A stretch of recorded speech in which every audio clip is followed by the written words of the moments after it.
আমাদের মতো শুটকি প্রেমীদের কাছে আমার মনে হয় এই রান্নাটি সব থেকে প্রিয় হবে। কিভাবে রান্না করেছি একটু পরে দেখাচ্ছি।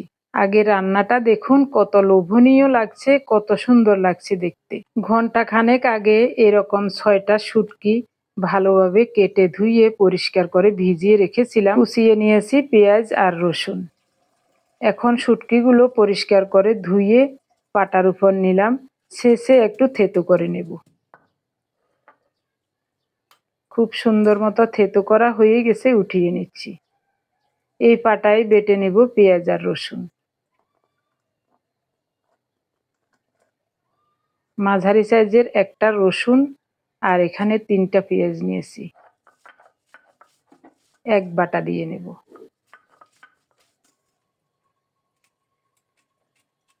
ভেন্ডিগুলো কেটে নিচ্ছি। ভেন্ডিগুলো আগেই পরিষ্কার করে ধুয়ে নিয়েছি, তারপর কেটে নিচ্ছি। তেল গরম হলে প্রথমে শুটকিগুলো দিয়ে দেব। স্বাদ মতো লবণ দেব। লবণটা প্রথমেই দিয়েছি শুটকি ভাজার সময়, তাহলে আর ছিটকাবে না। 3-4 মিনিট দাঁড়িয়ে থেকে নেড়ে চেড়ে শুটকিগুলোকে লাল লাল করে ভেজে নিলাম।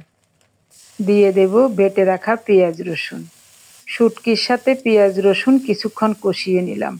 এখন দেব 1/2 চা চামচ হলুদ গুঁড়ো, 1.5 চা চামচ গুঁড়ো মরিচ। আমরা যারা শুটকি খেতে পছন্দ করি তারা অবশ্যই জানি শুটকির তরকারি একটু ঝাল ঝাল হলেই ভালো লাগে। ঢেকে ঢেকে নেড়ে চেড়ে অল্প তাপে এভাবে খুব সুন্দর মতো শুটকিটাকে কষিয়ে নিলাম। এখন কেটে রাখা ভেন্ডি দিয়ে দিলাম। 1 মিনিটের মতো নেড়ে ছেড়ে ভেন্ডি সহ আরও কিছুক্ষণ শুটকিটা কষিয়ে নেব। তারপরে দিয়ে দেব পরিমাণ মতো ফোটানো গরম জল। শুটকিটাকে যেভাবে কষিয়েছি ঢেকে ঢেকে ওভাবেই খাওয়া যেত, কিন্তু সাথে ভেন্ডি দিয়েছি আর একটু মাখো মাখো রাখবো, তার জন্যই সামান্য করে ফোটানো গরম জল দিয়েছি। কয়েকটা কাঁচামরিচ ভেঙে ভেঙে দিয়েছি। তারপরে ঢেকে 2-3 মিনিটের মতো রান্না করেছিলাম। খুব সুন্দর মতো রান্নাটা হয়ে গেছে। এরকমই মাখো মাখো রাখবো। নামিয়ে নিলাম। হয়ে গেল চমৎকার স্বাদে লোভনীয় ভেন্ডি দিয়ে শুটকির ঝাল। গরম গরম ভাত, গরম গরম শুটকির ঝাল খেতে বসে গেলাম। কি যে ভালো লাগছে, গ্রানে যেন পুরো ঘরটা মৌ মৌ করছে।